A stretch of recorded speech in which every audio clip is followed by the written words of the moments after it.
তোমরা সবাই কেমন আছো? আশা করছি ভালো আছো। আমিও খুব ভালো আছি।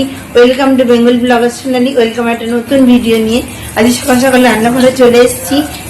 রান্না করেই কোনোরকম রান্না করেই একটু বেরোবো। আমাদের দোকান আছে, সেই দোকানে যাবো। তা কি কি রান্না করছি তোমাদের একজোড়ে দেখিয়ে দিই। গেলে খুব অসুবিধা হয় এসে। এতগুলো দেখো পাঁপড় ভেজে নিয়েছি, পাঁপড়ের তরকারি হবে। আর এখানে দেখো বেগুন ভাজা চাপিয়েছি, আর কটা বেগুন থালায় রয়েছে। দেখো পাঁপড়ের জন্য আমি আলু কেটে নিয়েছি, পাঁপড় আলুর তরকারি হবে।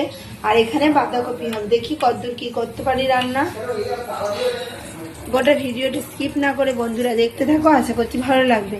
এখানে দেখো আমার ভাত হয়ে গেছে, আর এখানে বেগুন ভাজাও প্রায় হওয়া। এখানে আমি রান্না চাপিয়ে দিয়েছি। এখানে বাঁধাকপিতে মশলা দিয়ে দিয়েছি, এখানেও মশলা দিয়ে দিয়েছি। আলুটা ভালো করে ভাজা ভাজা হয়ে যাওয়ার পর জিরে, ধনে, লঙ্কার গুঁড়ো, হলুদ, নুন সব কিছু দিয়ে আদা বাটা দিলে একটু স্বাদ হয়। আর হিং ফোড়নে দিয়েছি হিং আর গোটা জিরে। আর বাঁধাকপিটা বড়ি দিয়ে হচ্ছে। আর এটা ভালো করে নেড়ে নিতে হবে। যা যা আলুদের মশলা দাও সেরকমই দিতে হবে। দিয়ে কিন্তু বেশ কিছুক্ষণ ধরে নাড়াচাড়া করে নিতে হবে। আর এদিকে বেগুন ভাজাও আমার হয়ে গেছে। বেগুন ভাজার তেলেই আমি তরকারিটা চাপিয়েছি। বেগুন ভাজা একটু চিনি দিয়ে মেখে রাখলে খুব কম তেলে কিন্তু বেগুন ভাজাটা হয়ে যায়। এবার ভালো করে আমি নেড়ে চেড়ে বেশ কিছুক্ষণ ধরে নাড়াচাড়া করে কষিয়ে নিতে হবে। আর বাঁধাকপিটা জানোই আমি জল ছাড়া করি, সেই জন্য আমি এখানে বসিয়ে দিয়েছি। আর বড়িগুলো একবারে গুঁড়ো গুঁড়ো করে দিয়ে দিয়েছি। বাঁধাকপিতে মশলা দিয়ে দিয়েছি, যেহেতু দেখলাম আলুগুলো ভাজা ভাজা হয়ে গেছে, বাঁধাকপিটাও বেশ ভালো মজে এসছে, সেটা আমি এর মধ্যে একবারে মশলাপাতি দিয়ে চাপিয়ে দিলাম। কষানোর পালা যত নেড়ে চেড়ে কষিয়ে নেবে, তত বাঁধাকপি আলু সব কিছু কিন্তু মজে প্রায় কুক হয়ে যাবে।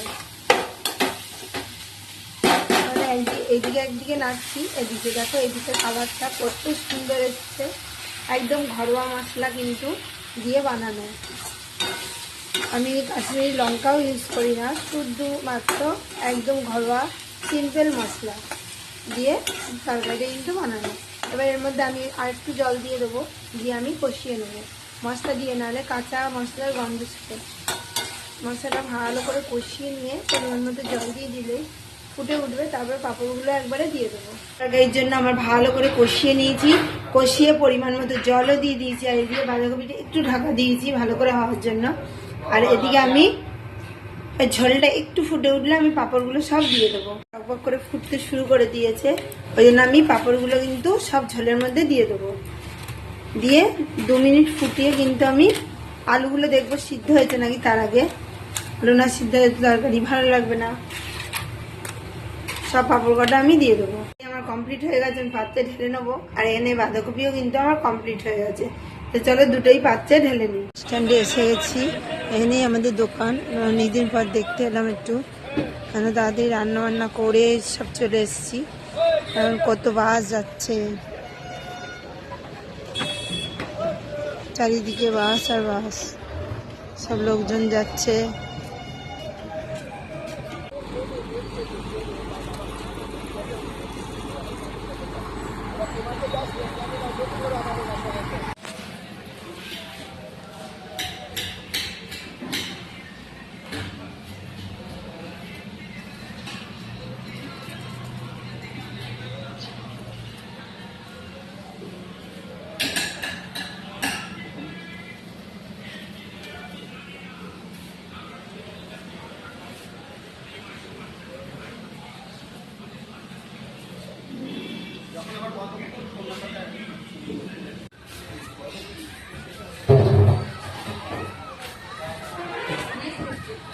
যাওয়ার জন্য রাস্তার ভিউটা দেখো, এই যে বাইরে।